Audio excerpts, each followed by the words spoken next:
Guys अस्ट्रेलियामा trade course गरेर PR पाउन सकिन्छ के तपाईहरुलाई थाहा छ?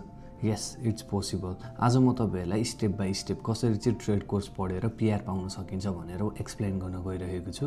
भिडियो अन्तिमसम्म हेर्नु होला। ट्रेड कोर्स जस्तो कि कार्पेन्ट्री, प्लम्बिङ, पेन्टिङ जस्ता कोर्सहरु चाहिँ पढ्नुपर्ने हुन्छ। यो कोर्सहरु चाहिँ अस्ट्रेलियाको स्किल अकुपेसन लिस्टमा पर्छ। यो कोर्स पढ्नु भयो भने चाहिँ पिआर को चान्स अलिकति हाई हुन्छ। कोर्स सकिसकेपछि स्किल एसेसमेन्ट गर्नुपर्छ। यो एसेसमेन्ट पास भएपछि तपाईले वर्क एक्सपिरियन्स या रिजनल एरियामा बसेर पोइन्ट्स कलेक्ट गर्न सक्नुहुन्छ।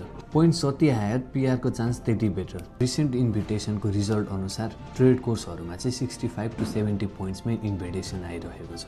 लास्टमा 189, 190 अथवा 491 भिजाको लागि एप्लाई गर्नुपर्ने हुन्छ। ट्रेड कोर्सले तपाईहरुको पिआर को बाटो त खोल्छ, तर तपाईहरुले प्रोसेस चाहिँ राम्ररी फलो गर्नुपर्ने हुन्छ। तपाईहरु पनि ट्रेड कोर्सबाट पिआर लिने सोचिराख्नु भएको छ भने यस, यु क्यान कन्ट्याक्ट अस।